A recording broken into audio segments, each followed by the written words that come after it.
હવે કમલેશભાઈ પટેલ જેઓ પ્રાકૃતિક ખેતીના ખેડૂત છે, તેઓ પોતાનો અનુભવ રજૂ કરશે. અંબેડીથી આપણી વચ્ચે પધાર્યા છે કમલેશભાઈ પટેલ.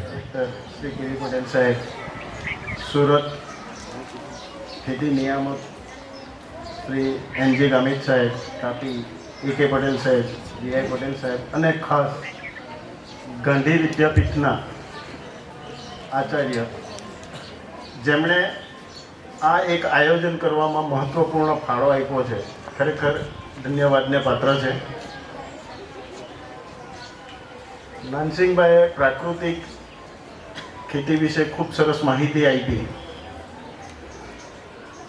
તો એ માહિતીને જો આપે સાંભળ્યો હશે તો આપના મગજમાં એક પ્રશ્ન ઉદ્ભવ્યો હશે કે જો રાસાયણિક ખાતર નહીં વાપરીએ અથવા જંતુનાશક દવાઓ નહીં વાપરીએ તો પાક ઉપર જે જીવાતો આવે છે એનું કંટ્રોલ આપણે કઈ રીતના કરી શકીએ. તો એના માટે અસ્ત્રો બનાવ્યા છે જે આપણને વારંવાર દર 5 ગામ દીઠ એક માસ્ટર ટ્રેનરનું આયોજન કર્યું છે અને એક જ ગામમાં 4 તાલીમ આપે છે. તો એ તાલીમમાં આપણે ભાગ લઈએ કે જેથી કરી અહીંયા આગળ એની વિસ્તૃત માહિતી ન આપવી પડે, ત્યાંથી આપણે મળી રહેશે. પરંતુ અમારે બિલવણ ગામની એક બહેનોનું જૂથ છે જેમણે અગ્નિ અસ્ત્ર બનાવવાની શરૂઆત કરી છે અને અહીંયા ટેબલ ઉપર બોટલ મૂકી છે. તો એવી રીતના તમે પણ કરી શકો. બહુ મોટું માર્કેટ છે, તમે જેટલું ઉત્પાદન કરશો એ લગભગ તમારા ગામમાં જ પતી જાય. તો આપણે આત્મનિર્ભર બની શકીએ. માનસિંહભાઈએ વાત કરી, રાસાયણિક ખેતીમાં ખર્ચ એટલો બધો છે કે આજે બેઠેલા તમામ ખેડૂતોને ખબર છે કે એ ખેતીમાંથી ઘરે પૈસા કેટલા લાવે છે. ઉત્પાદન કદાચ શરૂઆતના તબક્કામાં વધારે મેળવ્યું, પણ જો સરવાળો કર્યો હશે તો ખિસ્સામાં પૈસા નથી આવતા. પરંતુ જો આ પ્રાકૃતિક સંસાધનોનો ઉપયોગ કરીને જો આપણે ખેતી કરવાની શરૂઆત કરીએ તો ચોક્કસપણે આપણે ફાયદો મેળવી શકીએ તેમ છે. જે માર્કેટમાં ગ્રોથ પ્રમોટર લગભગ 1200 થી 1500 રૂપિયા લીટર મળે છે અને આપણે ફુવારો ઉડાવીએ અને છોડનો વિકાસ 3-4 દિવસથી સારો થવા માંડે, તો શું આપણે એ ગ્રોથ પ્રમોટર નહીં બનાવી શકીએ? ચોક્કસ બનાવી શકીએ.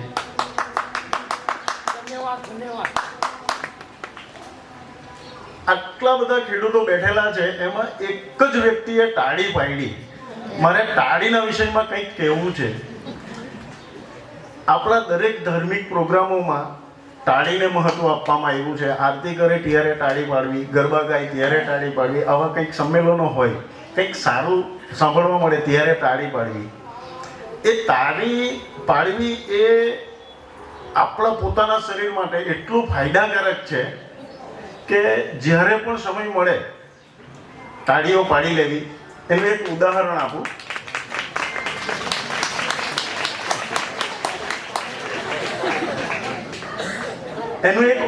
આપને આપું, પછી મૂળ વિષય ઉપર પાછા આવીએ. તમે ક્યારેક બાવળિયાને એટલે માસી છક્કા એમને હોસ્પિટલમાં જોયા છે? કોઈ એક મને એવું ઉદાહરણ આપે કે બાવળિયાને મેં હોસ્પિટલમાં ડૉક્ટર પાસે દવા લેતા જોયા છે. તો એક સંશોધનનો વિષય મળે એમ છે, કારણ એ લોકો કોઈ દિવસ બીમાર પડતા નથી. જ્યારે મન પડે ત્યારે ખુલ્લા હાથે લોકો તાળીઓ પાડે છે. આપણા હાથના એક્યુપ્રેશર પોઈન્ટ બધા દબાઈ છે. આપણને નીંદર આવતી હોય તો ઉડી જાય છે. કંઈક વસ્તુ સાંભળવામાં મન બીજી જગ્યાએ જતું હોય તો એક જગ્યાએ કેન્દ્રિત થાય છે. એટલે જ્યારે પણ સમય મળે તાળીઓ ચોક્કસ ખુલ્લા મને પાડી લેજો. ગ્રોથ પ્રમોટરની આપણે વાત કરતા હતા. અત્યારે કેસુડો પૂર બહારમાં ખીલો છે. આ જ સમયે કેમ કેસુડા ઉપર ફૂલ આવે? બીજું, જ્યારે કેસુડા ઉપર ફૂલ આવે ત્યારે એ છોડ ઉપર એક પણ પાન બચે છે ખરું? એક પણ પાન બચતું નથી. આખો કેસુડો ફૂલથી છવાયેલો હોય. ભગવાનને એમ જ ઈચ્છા થઈ કે આને આપણે આવું કરી નાખીએ, આપણા ઉપયોગ માટે છે. જો સારામાં સારું ગ્રોથ પ્રમોટર બનાવવું હોય તો 1 કિલો કેસુડાના ફૂલ લો, 5 લીટર પાણીમાં એક ઉભરો આવે ત્યાં સુધી ઉકાળી કાઢો, ઠંડો પડવા દેવ, એની અંદર 5 લીટર ગૌમૂત્ર ઉમેરી દેવું, બરાબર હલાવી કાઢો, એક પંપમાં 500 ml લઈને છંટકાવ કરો. કદાચ 1500 રૂપિયા લીટરનું જે ગ્રોથ પ્રમોટર માર્કેટમાં મળે છે એના કરતાં સારું રિઝલ્ટ આપશે. આપણી પાસે બધા જ સાધનો છે. સંસ્કૃતમાં એક મંત્ર છે, ન અક્ષરમ ન મંત્રમ નાસ્તિ મૂલમ ઔષધમ. સંસ્કૃત, આપણી દેવ ભાષા સંસ્કૃત છે. સંસ્કૃતનો એક પણ અક્ષર એવો નથી જેમાંથી મંત્ર ન બનતો હોય. અને આપણા ભારત વર્ષમાં જેટલી બી વનસ્પતિ છે એમાંની એક પણ વનસ્પતિ એવી નથી જે ઔષધીય ગુણ ન ધરાવતી હોય. માત્ર જરૂર છે આપણે એને ઓળખવાની. મેકોલોની શિક્ષણ નીતિએ આપણને આનાથી દૂર કરી દીધા છે. ગાંધીજીએ આપણને અંગ્રેજોથી આઝાદી તો અપાવી, પરંતુ માનસિક ગુલામીમાંથી આપણે હજુ બહાર નીકળ્યા નથી. તો આ એક પ્રાકૃતિક કૃષિ એવો વિષય છે કે જેને આપણે માનસિક ગુલામીમાંથી બહાર નીકળવા માટે પણ એક રસ્તો આપી શકે તેમ છે. અને પાછો એકવાર ખાસ આભાર માનું ગાંધી વિદ્યાપીઠના આચાર્યને કે જેમણે આ એક સંમેલનનું આયોજન કરવામાં અમને ખૂબ મદદ કરી.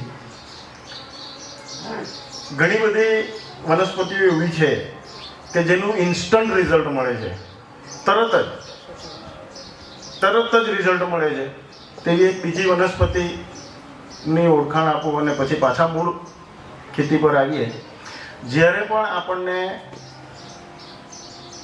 નબળાઈ આવે, શરીરમાં થાક લાગે, ત્યારે ખાસ કરવા જેવું કાર્ય એક છે દુર્વા. આમ તો મારી પાસે બોલવા માટે ઘણો બધો નાનસિંહભાઈ કીધું તેમ કદાચ મને અઠવાડિયું પણ ઓછું પડે સમજાવવા માટે, પણ આપણી એક માનસિકતા છે 35 મિનિટથી વધારે ગ્રહણ કરી શકતા નથી, એટલે આપણે 35 મિનિટની અંદર પૂરું કરવાનું. પણ દુર્વા, જેટલી બી વનસ્પતિઓ અને ઋષિમુનિઓએ ભગવાન સાથે જોડી છે એ બધી વનસ્પતિ આપણને ખૂબ કામની છે. ગણેશજીનો પ્રસાદ અથવા કોઈ બી માતાજીનો પ્રસાદ દુર્વા વગર અધૂરો છે. દુર્વા મૂકે તો જ એને પ્રસાદ કહેવાય. અને આપણે જ્યારે પ્રસાદમાં દુર્વા આપણી પાસે આવે શું કરીએ? કાઢીને સાઈડ પર મૂકી દઈએ. એવું ન કરતા જ્યારે પણ નબળાઈ હોય, આપણને સૌથી વધુ થાક લાગ્યો હોય, શરીર નબળાઈમાં આવી ગયું હોય, કંઈક કરવાની સ્ફૂર્તિ ન હોય, ત્યારે ખાલી કરવા જેવો ઉપાય એક મુઠ્ઠી દુર્વાના મૂળિયા ઉખેડી લાવો, સારી રીતના ધોઈ કાઢો. ધોવું એ આજની આપણી વિદમણા છે, કારણ આપણે જ એને ઝેરવારી કરી છે. ધોઈ કાઢો અને એ દુર્વાના મૂળિયા મોઢામાં નાખીને વાગો લો. ચાવીને એનો રસ પીવું. એકદમ મોડું થઈ જાય ત્યાં સુધી એનો રસ પીયા કરો, એટલે 15 મિનિટ જેવી લાગે. 16મી મિનિટે તમને ખબર પડશે કે તમારા શરીરમાં કંઈક નવી ઉર્જા આવી છે. તો આ પ્રયોગ એક કરવો ઘટે. આવા તો ઘણા બધા પ્રયોગો છે. ખેતીને સંલગ્ન લગભગ મોટે ભાગના પ્રશ્નોના જવાબ હું આપી શકું એમ છું, છતાં કોઈક નવો પ્રશ્ન આવે તો સંશોધનનો મને વિષય મળે અને તમારા પ્રશ્નનો કોઈ પણ પ્રશ્નનો જવાબ આપવાનો ચોક્કસ પ્રયત્ન કરીશ. પરંતુ આજે અહીંયા આગળ દીકરીઓ બેઠી છે માતાઓ બેઠી છે, તો એમને પણ એક કહેવાનું મન થાય છે, જાસૂદ લગભગ તાપી જિલ્લાના મોટે ભાગના ગામડામાં ઘર આંગણામાં જાસૂદનો છોડ ઉગાડેલો જ હોય. કેમ એ મને પણ ખબર નથી અને એ ઘરના માલિકને પણ ખબર નથી, પણ એ ઉગાડે છે. વારસાગત ચાલતું આવ્યું. અમે એને સમજવાનો પ્રયાસ કર્યો તો ખબર પડી કે માતાઓ બહેનોને સૌથી મોટો પ્રશ્ન છે લોહીનો. આજે લગભગ ઘણી બધી દીકરીઓ માતાઓમાં 9% ઉપર તો લોહી હોતું જ નથી. એટલે જ કદાચ ગવર્મેન્ટે પણ ઠેર ઠેર બોર્ડ માંડ્યા છે ક્લોરોક્વિન અને આયર્નની ગોળી ફરજિયાત લેવી. ગોળી લેવું એટલે આપણો પૈસો વિદેશમાં જાય. તો ગાંધીજીનું જે સપનું હતું આત્મનિર્ભર, આમાં વિક્ષેપ પડે, હસ્તક્ષેપ થાય. પરંતુ આ એક જાસૂદનું ફૂલ એવું છે, માત્ર 21 દિવસના પ્રયોગથી તમારા શરીરની અંદર, બહેનોના શરીરની અંદર 11% ઉપર લોહી થઈ જાય. લિપસ્ટિક લગાવવાની જરૂર નહીં પડે. કેટલા કરશે આમાંથી એ પ્રયોગ? જો હું આપું તો કેટલા કરશે આ પ્રયોગ?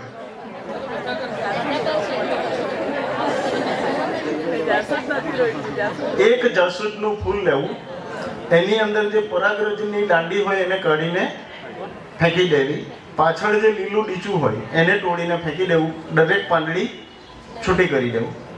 એક ગ્લાસ પાણીમાં એક ઉભાર આવે એટલું ઉકારો, એક જ ઉભાર ઉકારો, ગાળીને અલગ પાણી કાઢી દેવું. ઠંડુ થશે એટલે એ પાણી કાળું થઈ જશે, પછી એ પાણી પી જાઓ. બસ આટલું જ કરવાનું છે. 21 દિવસની અંદર આ ગાલ એકદમ લાલ ટોટી જવા.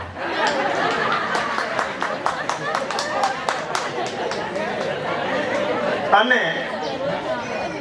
આપણે ત્યાં જે પ્રાકૃતિક કૃષિના સ્ટોલ છે, જુઓ તમે, આની અંદરથી આપણને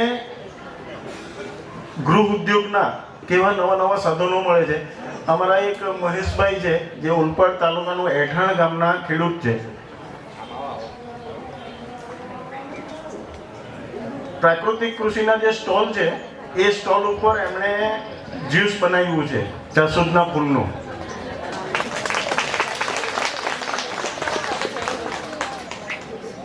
કેવો ઉદ્યોગ મળી ગયો? પીવું હોય તો ત્યાં મળશે. મહેશભાઈ તમારો ફોન નંબર આપી દો, મારા મોબાઈલમાં જોવો પડે.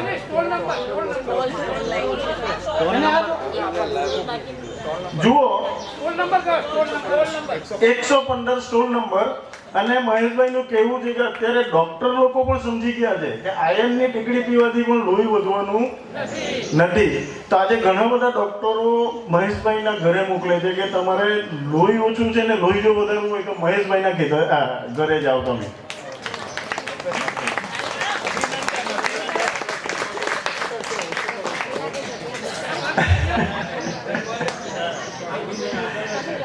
જુઓ, આ ઉદ્યોગ આપણને કઈ રીતના આપણે ઉદ્યોગો પ્રાપ્ત કરી શકીએ એમ છે. આજે મોટે ભાગના મનુષ્યને આ એક સામાન્ય પ્રોબ્લેમ છે. વાળ ખરવા, બહેનો માટે, પુરુષો માટે ટાલ પડવી એકદમ સામાન્ય બાબત થઈ ગઈ છે.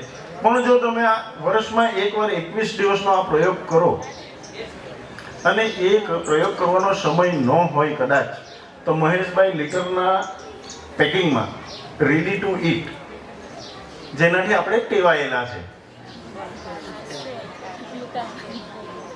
લઈ લેવું એમની પાસે. એકવાર સવારમાં પી લેવું જ્યુસ, મહેમાનને પાવો, કોલ્ડ ડ્રિંક્સ.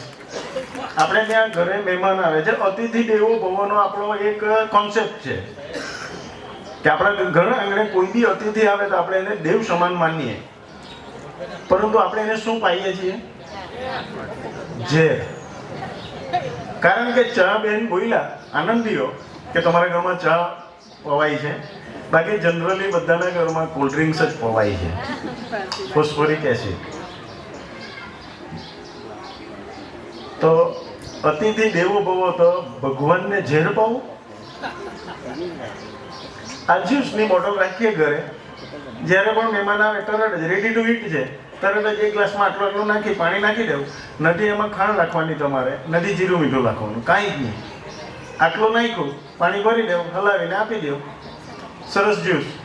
તો એને પણ કંઈક થશે કે હા મને કંઈક નવું મળ્યું પીવા માટે.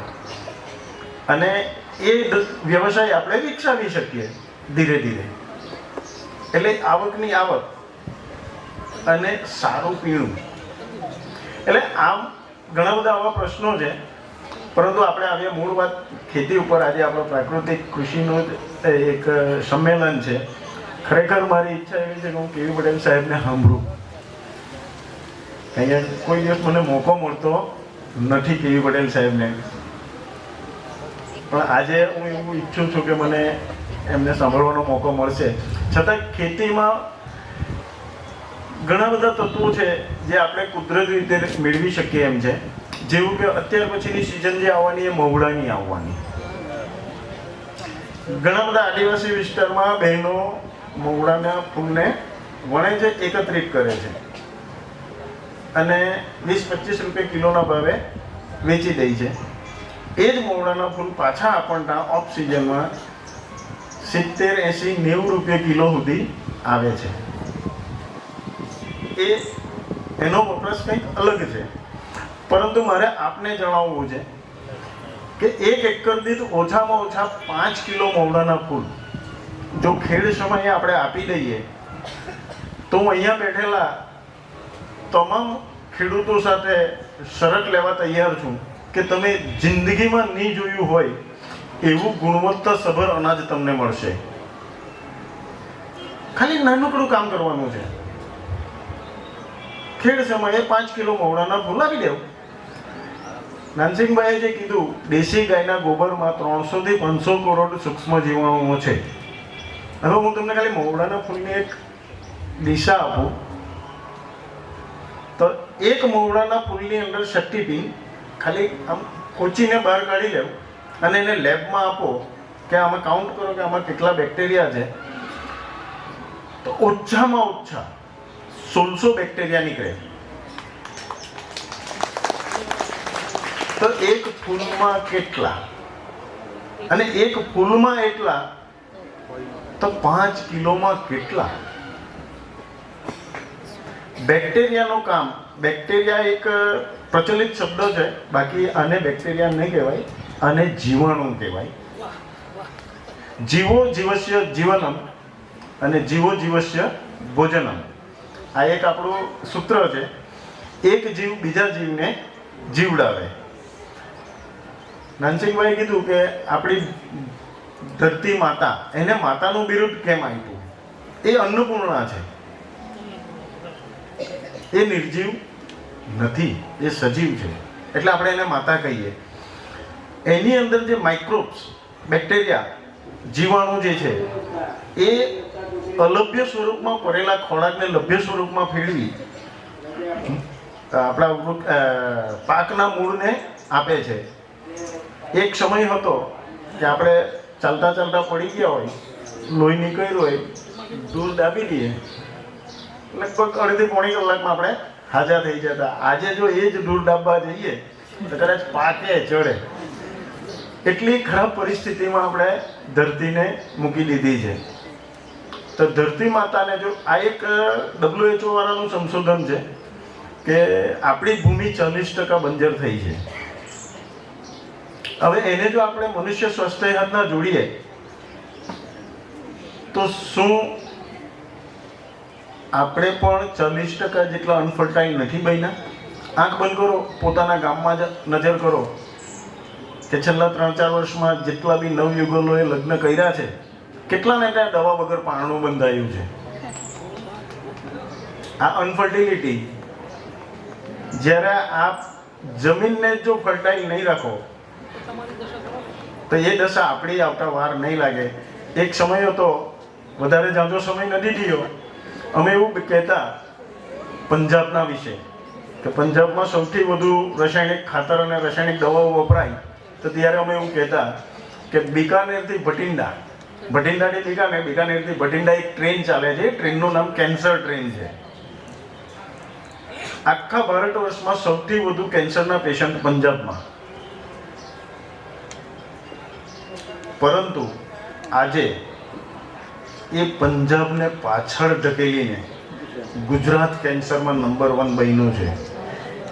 એટલે માનનીય વડાપ્રધાન શ્રી નરેન્દ્રભાઈ મોદીનું દિવા સ્વપ્ન બુલેટ ટ્રેન, મને ડર છે કે જો આપણે નહીં જાગીએ ને, એ બુલેટ ટ્રેનનું નામ કેન્સર ટ્રેન બનતા વાર નહીં લાગે. કારણ કે વચ્ચે એક સ્ટોપ આવે છે વાગલધરા, ત્યાં કેન્સરની મોટી હોસ્પિટલ છે, જે ગાયના પંચગવ્યથી કેન્સરનું 1 રૂપિયા ટોકને ઈલાજ કરે છે. ગાય કેન્દ્ર સ્થાને છે, આપણે ગાયથી દૂર થયા છે. હું હવે ફક્ત ગાયના વિષય પર થોડો પ્રકાશ પાડી વિરામ આપીશ મારી વાણીને. આપે ખેતી વિશે કંઈ પણ માહિતી લેવી હોય તો આપ નિસંકોચ ગમે ત્યારે મારો સંપર્ક કરી શકો. આમ આપણા તાપી જિલ્લાના સંયોજક પ્રકાશભાઈ ચૌધરી, જરાક ઊભા થઈ જાઓ, દેગામાના જ વતની છે. તમને એમની પાસેથી પણ ઘણું બધું માર્ગદર્શન મળી રહેશે. ગાય, આજે જેને આપણે ગાય કહેતા છે એ ગાય નથી, એ ડુક્કરનું ક્રોસિંગ છે. ધરતી ઉપર સૌથી વધુ દૂધ આપવાની ક્ષમતા ધરાવતું જાનવર કયું? આપને એક પ્રશ્ન છે મારો, ધરતી ઉપર સૌથી વધુ દૂધ આપવાની ક્ષમતા ધરાવતું જાનવર કયું? કોઈને ખબર છે? ડુક્કર. એકે હારે 9 થી 12 બચ્ચાને જન્મ આપે છે, વર્ષમાં 3 વખત બચ્ચા આપે છે અને બધાને મોટા કરે છે. એટલે સૌથી વધુ દૂધ આપવાની ક્ષમતા જો ધરાવતું કોઈ જાનવર હોય તો ડુક્કર છે. અને ડુક્કરને જોજો ને આજે જેને તમે ગાય કહેતા છે એને જોજો, તમને ઘણી બધી સામ્યતા જોવા મળશે. એટલે અમે એનું એક નામ આપ્યું છે. મહાભારત કાળમાં જ્યારે કંસ મામાએ પૂતનાને મોકલેલી કે જા પૂતના તારું દૂધ મનુષ્ય માટે ઝેર, તો બધા બાળકોને પાયા એટલે બધા ખલાસ થઈ જાય. તેવી જ રીતના આજે પણ આ એક પૂતના છે, જેનું દૂધ પીવાથી કોલેસ્ટ્રોલ, શુગર, ઘણા બધા રોગો આપણને થાય છે. દૂધ પીવું હોય તો દેશી ગાયનું જ, જેને ખૂંડ છે એ જ ગાયનું દૂધ પીવું, બાકી કોઈ દૂધ પીવું નહીં. એટલે ઘર આંગણે જો તમે પણ વિદેશી મેડમ પૂતના રાખેલી હોય તો ઠીક છે, રાખો, શહેરી વિસ્તારના લોકોને એનું દૂધ પાવો, પરંતુ પોતાના માટે એક ગાય દેશી બાંધો. રબારી સમાજ જે પશુપાલનના વ્યવસાય સાથે જોડાયેલા છે, મનુષ્યમાં એક ચોક્કસ છે કે એને પૈસાની જ્યારે લાલચ લાગે ત્યારે એ બધું ભૂલી જાય. તો એ લોકોના સમાજમાં પણ એક પ્રથા કરેલી છે, એક ગાય માતાજીની રાખો, એનું દૂધ વેચાય નહીં તમારાથી. કંઈક કારણ આવું જ હશે કે પૈસાની લાલચમાં આવીને ઘરના પોયરા ગંઢી જાતે અને પડોશીને આટો નહીં થાય. એટલા માટે આપને સૌને મારી નમ્ર અરજ છે કે જો પશુપાલનના વ્યવસાય સાથે જોડાયેલા હોય અને પૂતના રાખતા હોય તો મને કોઈ વિરોધ નથી, પરંતુ એક ગાય પોતાના માટે દેશી રાખો. કારણ છાણ અને ગોબર બે અલગ છે. દેશી ગાય જ્યારે પણ ગોબર આપશે તો એ ગોબર કહેવાય, કારણ આપે ને તમે તરત આંખમાં ઝીલો અને ટગારામાં મૂકો તો તમારો હાથ ખડાતો નથી. અને તમારી એચએફ જેને તમે ગાય કહો છો એ જ્યારે આપે ત્યાં તમારાથી 5 ફૂટ નજીક બી ઊભું રહેવાતું નથી. એ ગંધાય એટલે એ છાણ, આ સુગંધ આપે એટલે એ ગોબર, એનું જ જીવામૃત બનાવીને જો આપણે આપણી જમીનમાં આપશું તો આપણને ચોક્કસ આનું પરિણામ મળશે. અસ્તુ. જય ગૌ માતા.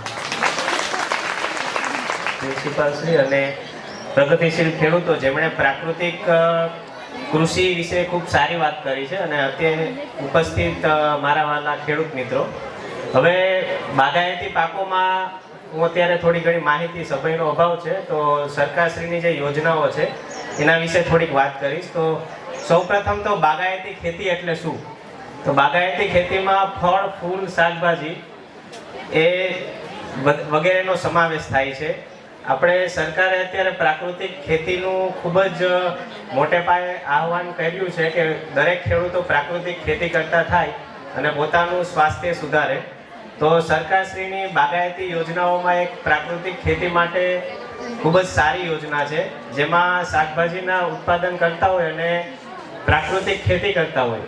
હવે પ્રાકૃતિક ખેતી માટેનું સૌથી શ્રેષ્ઠ પ્રૂફ એ છે કે જો ખેડૂતો પ્રાકૃતિક ખેતી કરે અને આત્મા કચેરી જે આપણે વ્યારા ખાતે આવેલી હોય છે અને તેના BTM, ATM દરેક તાલુકા ખાતે નિમાયેલ હોય છે, તો આત્મા કચેરી સાથે ખેડૂતોએ ફરજિયાત જોડાવાનું રહેશે. અને પછી બાગાયતી ખેતી કરતા હોય અને શાકભાજીનું ઉત્પાદન લેતા હોય પ્રાકૃતિક રીતે, તો એને 1 હેક્ટરમાં 20,000 રૂપિયા સુધીની સબસિડી મળવા પાત્ર છે. હવે આ બધી યોજનાઓ માટે ખેડૂતો કઈ રીતે અરજી કરી શકે? તો એપ્રિલ મહિનામાં આઈ ખેડૂત પોર્ટલ ઉપર મોટાભાગના ખેડૂતો સહાયલક્ષી યોજનાઓનો લાભ લેતા હોય છે. તો આઈ ખેડૂત પોર્ટલ ઉપર બાગાયતી યોજનાઓ માટે એપ્રિલ મહિનામાં પોર્ટલ ખુલ્લું હોય છે. એ દરેક ઘટક એમાં વિગતવાર એમાં સમજણ આપેલી હોય છે. તમારે આંબા પાક વિશે સહાય મેળવવી હોય, પ્રાકૃતિક હોય, ભીંડા હોય, મરચા હોય, દરેક બાગાયતી પાકો, ફળ, ફૂલ, શાકભાજીમાં સહાયલક્ષી યોજનાઓ ઉપલબ્ધ છે. તો એપ્રિલ મહિનામાં ખેડૂતોને ખાસ નમ્ર વિનંતી કે પોતાનું આગોતરું આયોજન કરીને સૌપ્રથમ તો અરજી કરી દે. આખા વર્ષ દરમિયાન 1 મહિના માટે જ પોર્ટલ ખુલ્લું હોય છે એપ્રિલમાં. તો એપ્રિલમાં અરજી કરીને સાથે 7/12/8 પોતાની જમીનની આધાર કાર્ડ, બેંક પાસબુક એટલું અરજી સાથે બાગાયતની કચેરી વ્યારા અથવા તો દરેક તાલુકામાં બાગાયત અધિકારી નિમાયેલા હોય છે, તો એ બાગાયત અધિકારીનો સંપર્ક કરીને એ અરજી એમને આપવાની રહે છે. ત્યારબાદ મંજૂરી મળ્યા બાદ બિલો આપીને તમને સહાય તમારા બેંક ખાતામાં DBT મારફતે જમા થાય છે. તો પ્રાકૃતિકમાં મહત્વનું ઘટક આ જ છે કે 1 હેક્ટરે 20,000 રૂપિયા સુધીની સબસિડી મળે છે અને આત્મા કચેરી સાથે FIG ગ્રુપ બનાવીને દરેક ગામોમાં FIG ગ્રુપ બનાવીને ખેડૂતો ને આહવાન કરું છું કે મહત્તમ યોજનાઓનો લાભ લઈ. હવે સમયનો થોડો અભાવ હોવાને કારણે હું મારી વાણીને વિરામ આપું છું. અસ્તુ. જય જય જય ગરવી ગુજરાત. ખૂબ ખૂબ આભાર શ્રી રવિભાઈ પટેલ. આપણા એકમના માન્ય સંયુક્ત ખેતી નિયામક વિસ્તરણ શ્રી KV પટેલ સાહેબ, નાયબ ખેતી નિયામક બારડોલી શ્રી NG ગામિત સાહેબ, VI પટેલ સાહેબ તથા પ્રગતિશીલ ખેડૂત કમલેશભાઈ અને નાનસિંહભાઈ અને તાપી જિલ્લાના પણ અત્યારે જે ખેડૂતો ઉપસ્થિત છે, જેમાં પ્રગતિશીલ ખેડૂત છે, ભાઈઓ બહેનો, આ તમામને આપણે આ તબક્કે આવકારીએ છીએ. અને આપણે આ પ્રાકૃતિક કૃષિના સંમેલનમાં તમામને આપણે સમયના અભાવને કારણે ટૂંકમાં આપણો આપી દઈએ કે અમારા તાપી જિલ્લામાં કુલ અત્યારે જે પ્રાકૃતિક ખેતીનો જે અત્યાર સુધીમાં તાપી જિલ્લાને જે પ્રાકૃતિક ખેતી માટે ઘણી બધી તાલીમો આપી છે અને એમાં જે ખરું તો તાપી જિલ્લામાં પ્રાકૃતિક ખેતી માટે કુલ 60 જેટલા ક્લસ્ટરો છે. એટલે ટૂંકમાં આ તબક્કે હું એટલું જ કહેવા માંગીશ કે ઉનાઈ પાનવાડી રોડ ખાતે અમારી ઓફિસ છે અને એમાં પ્રાકૃતિક ખેતીની કોઈ પણ આપને જરૂરિયાત લગતી તાલીમો અહીંયા વેડસી ખાતે અથવા તો એના આજુબાજુમાં હાલના તબક્કે પણ તાલીમો ચાલુ છે. પણ આ પ્રાકૃતિક ખેતી કરનાર ઈચ્છિત ખેડૂતોને કોઈ પણ જગ્યા પર અમારી આત્મા વિભાગ અથવા તો ખેડૂત તાલીમ કેન્દ્રની જરૂરિયાત હોય તો અમે હર હમે આપની સાથે છે. અને જ્યારે પણ તમે બોલાવશો તો અમે તાલીમ અથવા તો બીજી કોઈ પણ એને પ્રેક્ટિકલ કહીએ, થિયરિકલ કહીએ કે કોઈ પણ રીતે આપણે તાલીમ કરવા માટે તૈયાર છે. પણ આ તબક્કે આટલું જ કહું છું કે એક નાનો વિસ્તાર એટલે કે નાનામાં નાનો વિસ્તાર આજના ખાસ વિશેષ પ્રાકૃતિક કૃષિ સંમેલનમાં આપણી વચ્ચે ઉપસ્થિત સંયુક્ત ખેતી નિયામક વિસ્તરણ દક્ષિણ ગુજરાતના તમામ જિલ્લાના ખેતીવાડી ખાતાના વડા માન્ય કે પટેલ સાહેબ, સાથે નાયબ ખેતી નિયામક કે પટેલ સાહેબ, વીઆઈ પટેલ સાહેબ, આપણા વેરસી વિદ્યાપીઠના આચાર્ય શ્રી ડૉક્ટર અંજના ચૌધરી અને વિશેષ જેમણે માર્ગદર્શન આપ્યું એવા નાનસિંહભાઈ ચૌધરી સાહેબ જે સીસીએફ રિટાયર્ડ સીસીએફ છે, અને કમલેશભાઈ પટેલ. મિત્રો, આપણે પ્રાકૃતિક ખેતી વિશે અગાઉના વક્તાઓએ ખરેખર ખૂબ જ સારું આપણને માર્ગદર્શન આપ્યું, અને આપણે ખરેખર આપણે વિચાર્યું છે કે આપણા કરતાં બાળકો ઘણા સારા છે કે એમનો 1 વાગે કાર્યક્રમ છે, 1:15 છે તો 15 મિનિટ વહેલા આવી ગયા, અડધો કલાક વહેલા. અને પ્રાકૃતિક ખેતીના સંમેલન હતું, એનો પ્રચાર પ્રસાર થયો અને 1 કલાક લેટ ચાલુ થયો, એટલે 1 કલાક આપણે ગુમાવી દીધું છે. એટલે પ્રાકૃતિક ખેતીની વાત કરીએ તો આપણે 3 વર્ષથી 4 વર્ષથી રાજ્ય સરકાર આપણે વિશેષ માર્ગદર્શન આપે છે. કહેવામાં આવે છે કે આપણે ખર્ચ એકદમ ઘટી જાય છે, ઉત્પાદનમાં કોઈ ફરક પડતો નથી અને ઝેર મુક્ત ખોરાક આપણે ખાઈ શકીએ છીએ. છતાં પણ આપણે ખેડૂત તરીકે આપણે પોતાની ખેતીમાં આપણે ખાવા માટે પણ આપણે પ્રાકૃતિક ખેતી કરી શકતા નથી. એટલે આપણે કેટલા પછાત છે અને બાળકો કેટલા આગળ છે એનું એક મોટું ઉદાહરણ છે. ખાસ બીજી વિશેષ વાત કરીએ તો સાથે જે આજે આપણે સભામાં મંડપમાં બેઠા છીએ પણ પ્રાકૃતિક મંડપ છે. એટલે ડૉક્ટર અંજનાબેનને ખાસ આભાર માનીએ કે આ જે ઝાડ છે, ખેડૂત મિત્રો ખાસ એ વિચારો કે એને કોઈ પણ પ્રકારની ટ્રીટમેન્ટ નથી આપી, પાણી નથી આપતા, ખાતર નથી આપતા, તો એ 12 માસ લીલોછમ છે. એટલે પ્રાકૃતિક ખેતી કે કોઈ પણ ખેતી કરવી, કમલેશભાઈ જે વાત કરી કે કેસુડાના ફૂલ અને એમાં કોઈ પણ પાંદડા નથી, એકલા ફૂલ જ છે, તો કેસુડાના ઝાડને કોણ પાણી આપવા ગયું, કોણ ખાતર આપવા ગયું? તો આવા મસ્ત મજાના આપણે કેસુડાના આપણે ફૂલ આપણે મહિના પછી આપણે આવશે આપણે ગરમાળાના યલો ફૂલ. એટલે મિત્રો, આપણે ખાસ કરીને ખેતીમાં 98% તો વાતાવરણ આધારિત છે. વાતાવરણની અસરથી 98% એના ઉત્પાદનની અસર છે અને 2% જ આપણે જમીનના આધારિત છે. ખ્યાલ આવ્યો? છતાં આપણે 98% જમીનની ચિંતા કરીએ છીએ અને 2% આપણે વાતાવરણની ચિંતા કરીએ. પણ આપણું કોઈ પણ ખેતી પાકનું ઉત્પાદન એ વાતાવરણ આધારિત છે. ખ્યાલ આવ્યો? અને જમીનના આધારિત એમાં પણ 1% નાઇટ્રોજન અને 1% અધર તત્વો છે. એટલે મિત્રો, આપણે એ 2% સાચવવાનું તો એ પણ આપણે સાચવી શક્યા નથી. એ બહુ મોટી આપણી ખરેખર કમજોરી કહેવાય. એટલે 82 વર્ષ પહેલા આપણે જ્હોન લેવિક જે અંગ્રેજ સાયન્ટિસ્ટ હતા, એના વિચાર પ્રમાણે પોઝિટિવલી વિચાર્યું કે ભાઈ બીજા વિશ્વ યુદ્ધ પછી માણસો ઓછા મરશે, બિયારણો એવી ક્વોલિટી નથી જેથી કરીને આપણે ઉત્પાદન વધારી શકાય, તો કેમને આપણે તત્વો આપીને આપણે એનું ઉત્પાદન વધારીએ.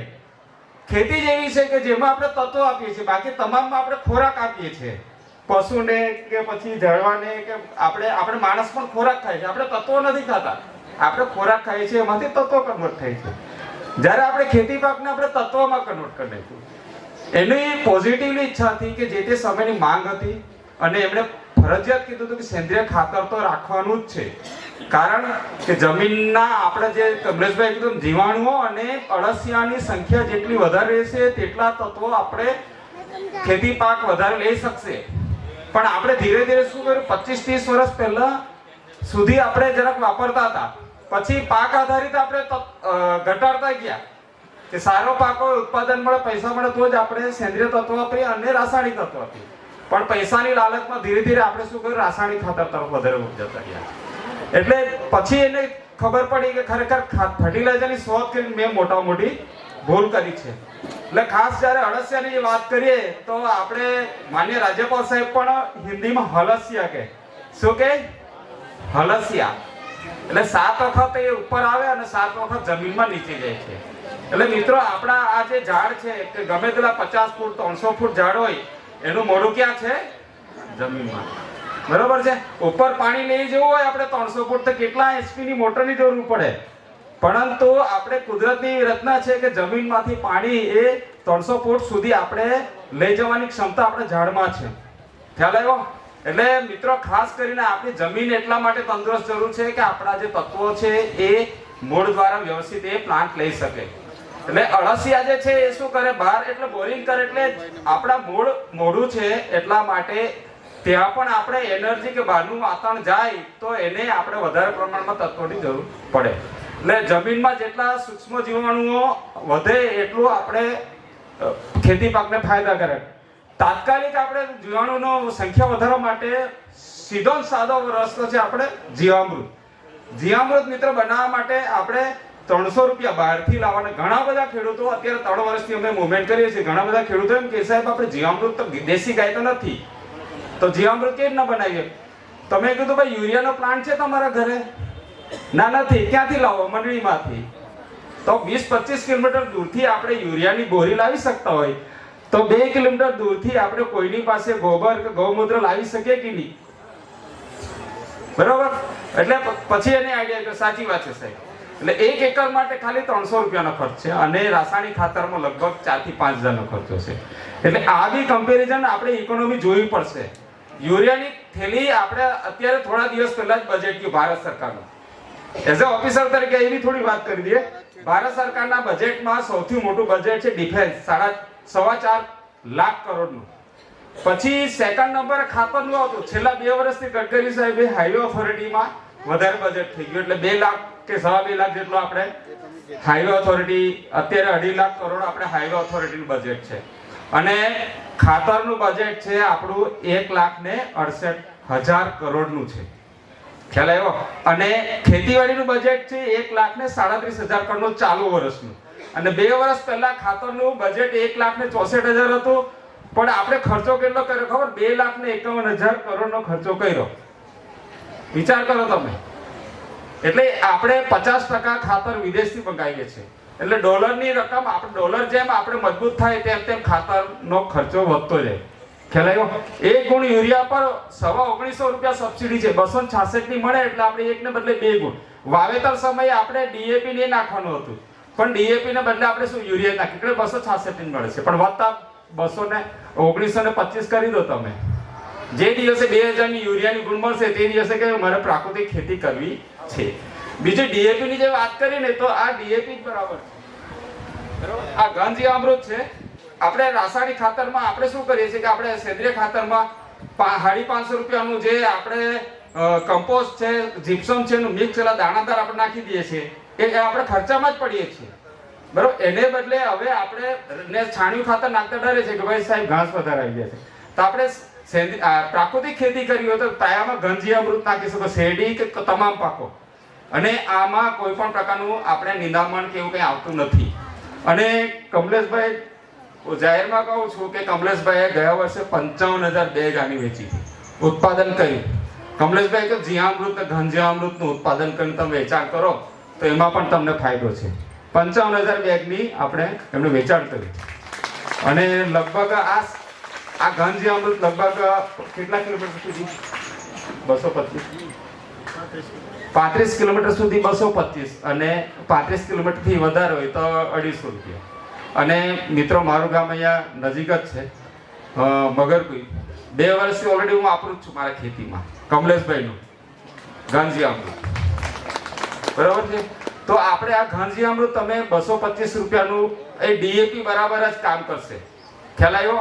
અને બીજું આપણે 100 રોગની એક દવા એમ કે જાડી મૂડી વાળા વાપરે છે. ખાસ વ્યારા તાલુકાના હોય તો આપણે લગભગ સાજુ પડવાળા દાદા આપણે એક જ ડ્રેસ અને બધાને એક જ દવા આપે.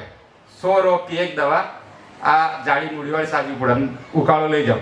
તેમ આપણે પ્રાકૃતિક ખેતીનો એક જ રસ્તો જીવામૃત વાપરો. ખ્યાલ આવ્યો? ઘણા બધા એમ કે સાહેબ જીવામૃત થી શું ફાયદો છે? લોકો શું, જે નથી ફાયદો એ જીવામૃતમાં છે ભાઈ. જીવ અમૃત. ખ્યાલ આવ્યો? જીવ અમૃત એટલે ઓર્ગેનિક કાર્બન વધારશે, અળસિયાની સંખ્યા વધારશે, EC ઘટાડશે. બરાબર. પીએચ વધી જશે, એને ઘટાડશે. ખ્યાલ આવ્યો? પીએચ આપણા 8% થી બી વધી ગયો છે. બારડોલી વિસ્તારમાં અત્યારે સૌથી વધારે પ્રાકૃતિક ખેતી કરતા ખેડૂતો થઈ ગયા, કારણ કે ત્યાં લગભગ 8.5 પીએચ થઈ ગયો. ખેતી માટે જમીનનો પીએચ છે 6.5 થી 7.5. ખ્યાલ આવ્યો? સારામાં સારી ખેતી કરવી હોય તો 6.5 થી 7.5 પીએચ હોવો જોઈએ. ઓર્ગેનિક કાર્બન 0.75 થી વધારે હોવો જોઈએ. ખ્યાલ આવ્યો? અને આપણે EC છે એ 4 અથવા 4 થી નીચે રહેવું છે. પણ ECB વધી ગયું એટલે ખારાશ થઈ ગઈ. આપણે ઓર્ગેનિક કાર્બન છે એ તો ઘણા તો 0.1 કે 2 માં આવી ગયા, એટલે ગુણમાં ખતરનાક થઈ ગયા. જે તે સમયે આપણે ખાલી 8 કિલો ખાતર નાખવાનું હતું. દેશનું આપણે 178 kg પર હેક્ટરની ભલામણ હતી અને પાયામાં સેન્દ્રિય ખાતર નાખવાનું હતું. આપણું સુરત જિલ્લાનું આપણે 350 કિલો ખાતર આપણે ઓલમોસ્ટ ડબલ ખાતર નાખીએ છીએ. દેશના જે ભલામણ છે વાપરે છે એના કરતાં ઓલમોસ્ટ ડબલ રાસાયણિક ખાતર વાપરીએ છીએ. એને કારણે વિકટ પરિસ્થિતિ બારડોલી વિસ્તારમાં આવી. એટલે મિત્રો ખાસ આપણે તો ખરેખર બેચા છે સહજીવી પાક વ્યવસ્થાપન આપણે ખૂબ જ સારી લીલી વાડ આપણે કોઈ દિવસ કાપવાની નહીં. તારની વાડ કરવો તો કરજો પણ લીલી વાડ કાપશો નહીં. સાથે સાથે જે વચ્ચે ઝાડ છે એમાં કદાચ શેડિંગ ઇફેક્ટ લાગતો હોય ખેતી પાકને તે રીતે ખાલી છટણી કરજો. કારણ કે એક સીધો સાદો વાત છે કે લીમડાના પાન કે લીમડાની છાલથી આપણને કેટલી અસર થાય છે. તો આપણે લીમડાના મૂળ આપણે ઝાડના મૂળ 30-30 કિલોમીટર આપણે જમીનમાં રહેશે તો ફૂગ આવવાના પ્રશ્ન રહેશે નહીં. એટલે આપણે શું કરીએ છીએ ખાવા પીવા માટે કે બેસવા માટે એક ઝાડ ખાલી વચ્ચે રાખીએ, બાકીના કાપી નાખીએ છીએ અને ખાલી 500,000 રૂપિયાની લાલચમાં આપણે આ કામ કરીએ છીએ. પરંતુ એનો મૂળ આપણને કેટલા મદદરૂપ થાય છે એ પણ ખૂબ જ પ્રાકૃતિક ખેતીમાં સહજીવી પાક વ્યવસ્થાપન ખૂબ જ જરૂરી છે. સાથે સાથે છેલ્લી વાત કરીશ, મારી વાતને વિરામ આપીશ. મિત્રો જીવામૃત આપણે બનાવ્યા 7 દિવસમાં બન્યા પછી 14-15 દિવસ એટલે 7 થી માંડી 1લી તારીખે બનાવીએ આપણે તો 7 તારીખથી માંડી 15 તારીખ સુધી આપણે વાપરી શકાય છે. એટલે એની આપણે જે જીવાણુનું કાઉન્ટિંગ છે એ 7 દિવસ સુધી ઘટતું નથી, પછી ધીરે ધીરે ઘટે છે. એને કારણે મલ્ટીનેશનલ કંપની કે બીજી કંપનીઓ બનાવીને પેકિંગ કરીને વેચતા નથી. અને આપણે ફાયદો ઉઠાવવાનો છે કે ભાઈ આપણે જાતે બનાવશું તો આપણે 200 લીટર બેરેલ બધું જ બહારથી લાવશું તો બી ₹1.5 પર લીટર આપણને મળશે ખર્ચો. પણ જ્યારે આપણે ખેડૂતને ₹100 લીટર વેચશે ત્યારે બધા ખેડૂત એ લેશે. ખ્યાલ આવ્યો? એટલે ખેડૂત હંમેશા ખાડામાં પડવામાં વધારે હોશિયાર છે. એટલે એમાંથી આપણે બહાર આવવું પડશે. ખ્યાલ આવ્યો? અને આચ્છાદન પણ એટલું જ અગત્યનું છે. આચ્છાદનમાં શું છે કે સૂકો કચરો 1 કિલો સૂકો કચરો ભર ઉનાળામાં 6 લીટર પાણી ખેંચવાની તાકાત ધરાવે છે મિત્રો. ખ્યાલ આવ્યો? એટલે આપણે કહીએ કે ઝાડવામાંથી પાણી મળ્યા કરતું લીલુંછમ એવું નથી. ઝાડવાના પાંદડા પણ હવામાનનો ભેજ ટકાવી રાખે છે. એને કારણે આ ઠંડક છે. એટલે આવી બધી બાબતો ઘણી બધી વાત કરી શકાય એવું છે. અળસિયાની વાત કરીએ તો અળસિયાની જે લાળ છે અને એમાંથી વર્મી કમ્પોસ્ટ એની વાત પૂર્ણ કરીશ. મિત્રો આપણે જે વર્મી કમ્પોસ્ટ છે ને એ ભૂતકાળો ભલામણ કરતા હતા પણ વર્મી કમ્પોસ્ટ એ ઓસ્ટ્રેલિયન અળસિયા છે. એટલે એના ઠંડા વાતાવરણમાં ટકી શકે એવા અળસિયા છે, ટૂંકા અળસિયા છે. કચરો અને લાકડાનો વેરા જ ખાય છે. બરાબર છે? માટી ખાતા નથી. જ્યારે આપણું દેશી અળસિયું છે એ માટી ખાય છે. બીજું કે એક અળસિયું 7,000 અળસિયા પેદા કરવાની તાકાત ધરાવે છે. કેટલા? હા, એક અળસિયાનું ઈંડું 3 અળસિયા પેદા કરે છે. આ કોઈ દે સાંભળ્યું? બરાબર? એક અળસિયાનું ઈંડું 3 અળસિયા નીકળે છે. અને અળસિયાના બી બંને બાજુ મોડા છે. એટલે અળસિયું માટી પણ ખાય છે, બધું જ ખાય છે. એટલે બીજું કે ઓસ્ટ્રેલિયન અળસિયા ઠંડા પ્રદેશના છે. ઉનાળો જેમ જેમ આવે એમ જમીનમાંથી અળસિયા મરવાના ચાન્સીસ વધી જાય છે. આપણો અળસિયું ગમે તેવી ગરમી પણ જીવી જાય છે.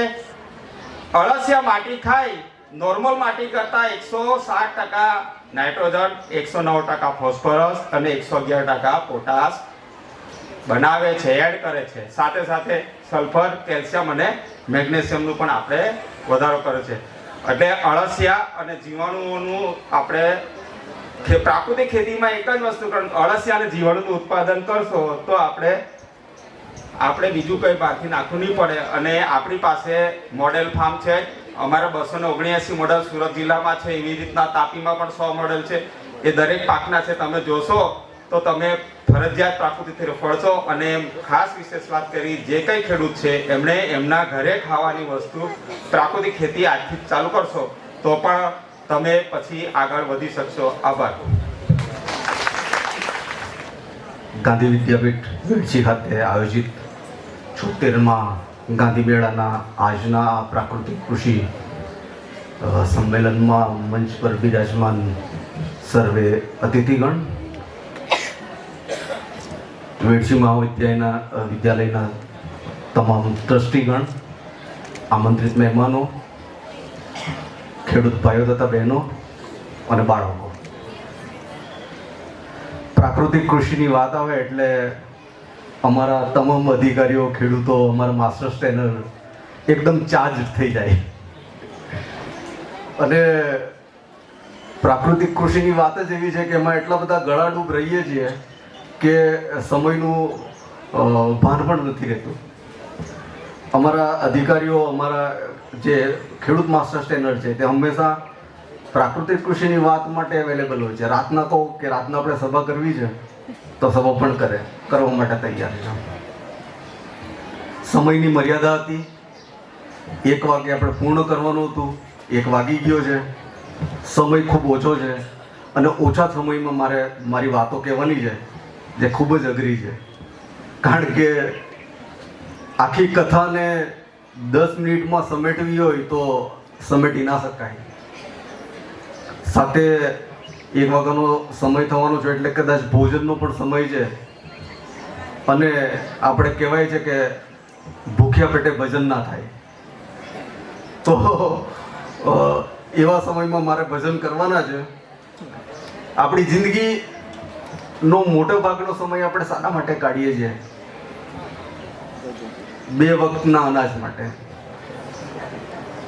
અને જો એ અનાજ જ આપણને પોષણ ના આપી શકતું હોય તો મને લાગે છે કે આપણી જિંદગી વ્યર્થ જ છે.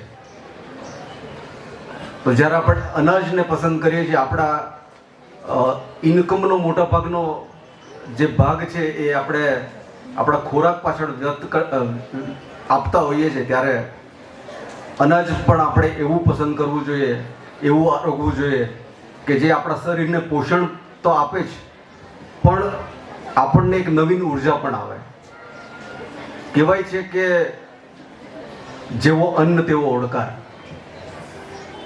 તો આપણે જેવું ખાઈએ તેવા જ આપણા વિચારો પણ થશે. તામસિક ભોજનો આપણે લઈએ તો આપણી બુદ્ધિ પણ એ તામસિક પ્રકૃતિની જ થાય છે. અને આપણે તો જ્યારે ભારતીય સંસ્કૃતિની વાત કરીએ છીએ ત્યારે ભારતીય સંસ્કૃતિમાં તો એવું કહેવાયું છે કે આહાર એ જ ઔષધ છે. એટલે આપણે આહારને પણ ઔષધની રીતે આપણે વાપરતા આવ્યા છે ભૂતકાળથી. પ્રાકૃતિક કૃષિમાં ટેકનિકલ ઘણા બધા મુદ્દાઓ છે.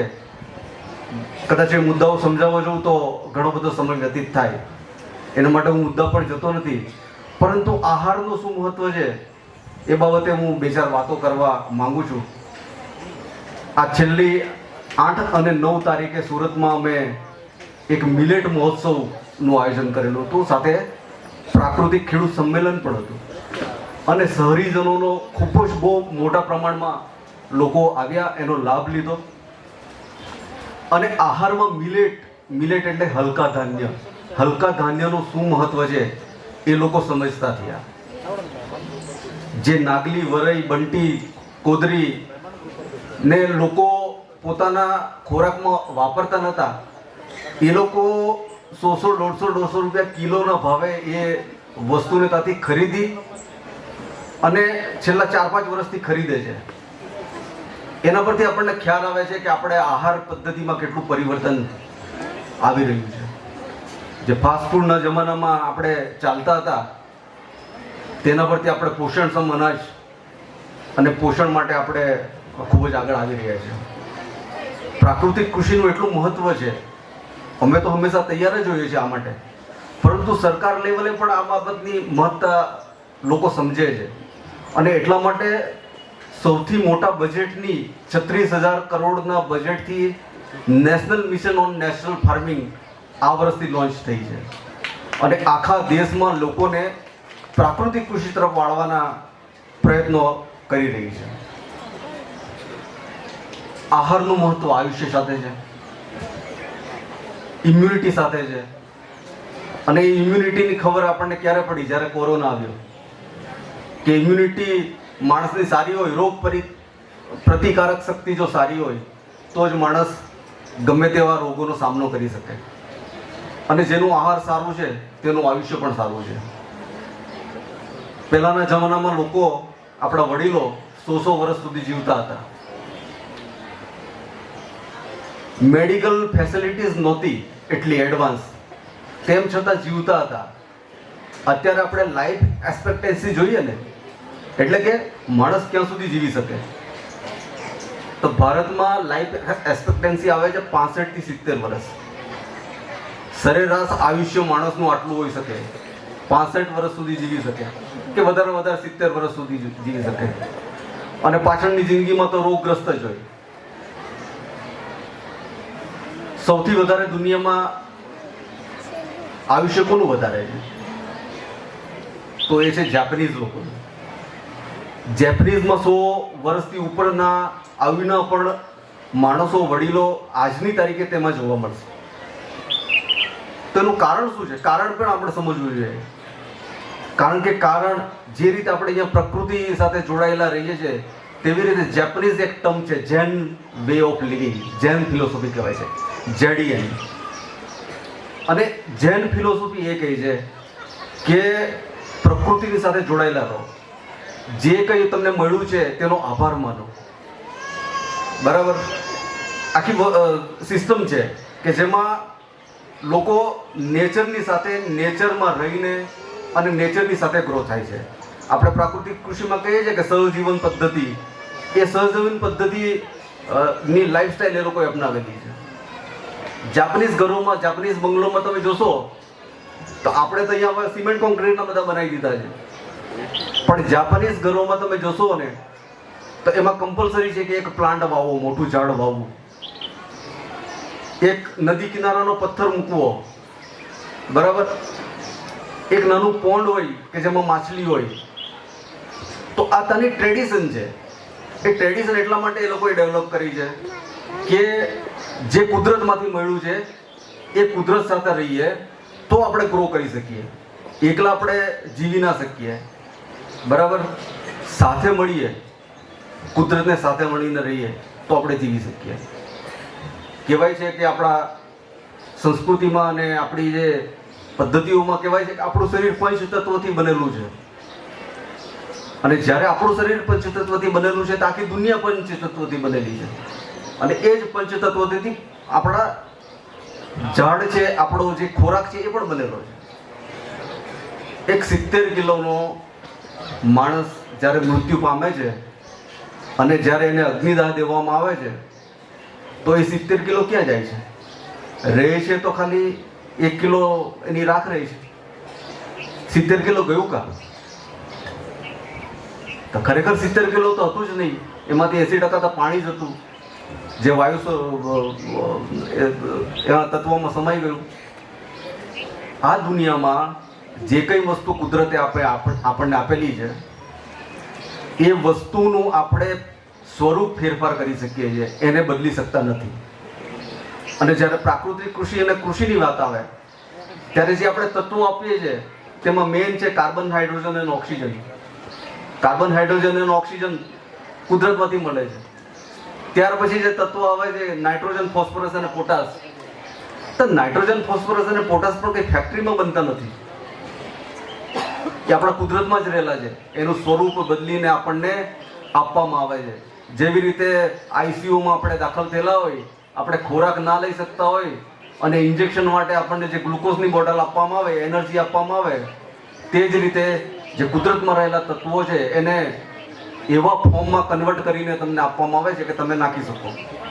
તમે ખેતરમાં એક પાક લો, બરાબર, આટલા બધા રાસાયણિક ખાતરો નાખ્યા છે, એ જ પાકને તમે લઈને પછી એને દીવાસળી ચાપી દો તો એ તત્વો, એ જ નાખેલા તત્વોમાંનું એક તત્વ એ તમને નહીં બને. તો મિથ્યા છે આ બધી વસ્તુ. સાચી વસ્તુ શું છે કે જે આપણી સાયકલ છે, લાઈફ સાયકલ છે, છોડને જીવવા માટે ભેજની જરૂર પડે છે, સૂર્યપ્રકાશની જરૂર પડે છે.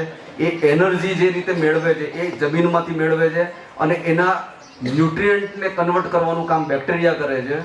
અને બેક્ટેરિયા થકી એ ન્યુટ્રિયન્ટ કન્વર્ટ થાય અને ખોરાક લે છે અને એ સૂર્યપ્રકાશને સાથે મળીને પ્રકાશ સંશ્લેષણની ક્રિયા કરીને એનર્જી બનાવે છે. અને એ એનર્જી ના સ્વરૂપમાં જ આપણે પણ લઈએ છીએ. તો એટલે છેલ્લે કહેવાય છે કે પ્રાકૃતિક કૃષિને જો સમાપ્ત કરવી હોય ને તો શું કહેવાય કે પ્રાકૃતિક ખેતી એ લોકો આભાર વ્યક્ત કરે છે એ ખેડૂતનો કે જેણે આ અનાજ ઉત્પન્ન કર્યું. એ લોકો આભાર વ્યક્ત કરે છે એવા લોકોનો કે જે આ અનાજને પ્રોસેસ કરીને એને આપણે કન્ઝ્યુમ કરી શકીએ એવા ફોર્મમાં એને ડેવલપ કર્યો. અને એ ત્રીજો આભાર વ્યક્ત કરે છે એ રસોઈ બનાવનારને કે જેણે રસોઈ બનાવી અને આપણા મોઢા સુધી પહોંચાડી. આટલું કહીને હું મારી વાતને પૂરી કરું છું. આપે મને 2 મિનિટ સાંભળ્યો તે બદલ હું આપનો આભારી છું. અને હું આભારી છું વેડસી ગાંધી વિદ્યાપીઠ વેડસીનો કે જેમણે આપ સૌને મળવાનો મને મોકો આપ્યો, મારી વાતો આપ સમક્ષ રજૂ કરવાનો મને મોકો આપ્યો. જય જય ગરવી ગુજરાત. આભાર. શહેરમાં ગાંધી મેળાનું આયોજન થઈ રહ્યું છે અને આવા ગાંધી મેળામાં ઉપસ્થિત રહેવા બદલ હું ગાંધી વિદ્યાપીઠ વતી આપ સૌનો હૃદયપૂર્વક આભાર વ્યક્ત કરું છું. આજના કાર્યક્રમના અધ્યક્ષશ્રી, મહેમાનશ્રીઓ, તમામ શ્રોતાગણ તેમજ આ કાર્યક્રમના પ્રાકૃતિક ખેતી સંમેલન કાર્યક્રમના સંચાલનકર્તાઓ, આયોજનકર્તાઓ તેમજ અહીં ઉપસ્થિત, અનુપસ્થિત, નામી અનામી એવા તમામ વ્યક્તિઓનો આભાર વ્યક્ત કરું છું જેમણે પોતાની યોગ્યતા દ્વારા આ કાર્યક્રમને સફળ બનાવ્યો છે. ગાંધી વિદ્યાપીઠ હંમેશને માટે તેમનું આભારી રહેશે. પુનઃ સર્વેનો ખૂબ ખૂબ આભાર. Thank you very much. આપનો પણ ખૂબ ખૂબ આભાર.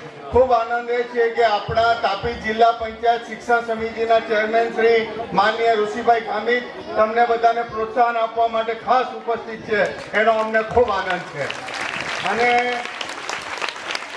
જે તાલુકામાં ગાંધી મેળો થઈ રહ્યો છે એ તાલુકાના તાલુકા પ્રાથમિક શિક્ષણ અધિકારી શ્રી તરુણભાઈ ચૌધરી સાહેબ પણ અહીંયા ઉપસ્થિત છે આપણને સૌને પ્રોત્સાહન આપવા માટે.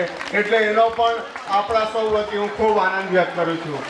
અને આ આખી તાપી જિલ્લાની આશ્રમ શાળાઓ કે જે નવી તાલીમના સિદ્ધાંત પ્રમાણે કામ કરે અને આ નવી તાલીમના સિદ્ધાંત પ્રમાણે કામ કરે એના અમારા માર્ગદર્શક અમારા આશ્રમ શાળા અધિકારી શ્રી આદિજાતિ સર્વ જગ્યાએ પ્રભુ સિવાય કશું જ નથી.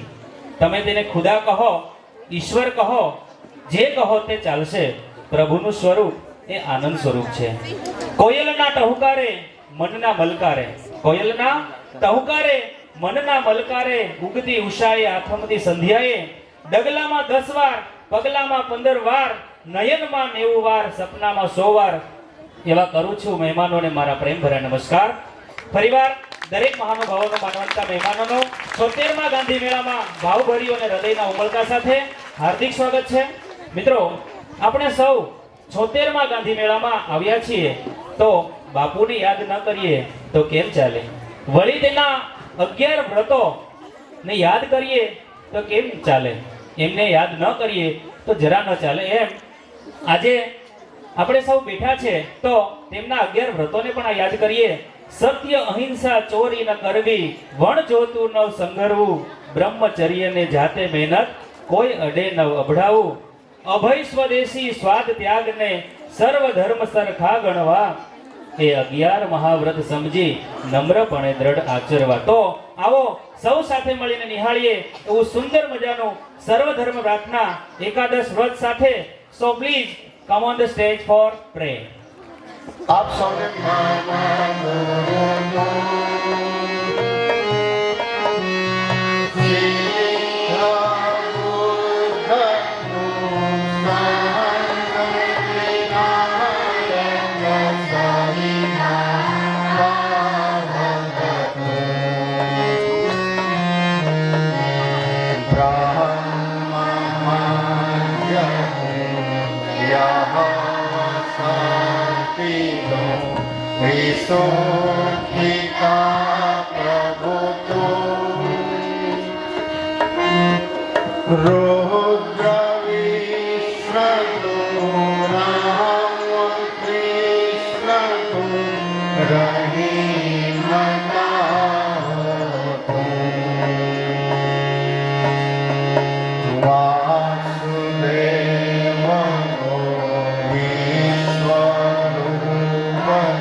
હરિ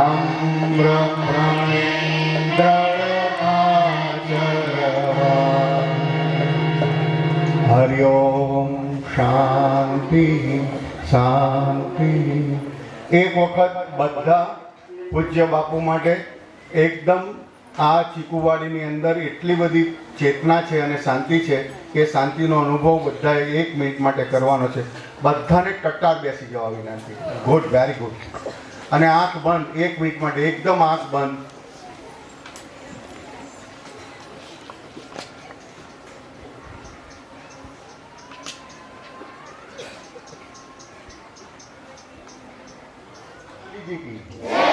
ધન્યવાદ સૌનો.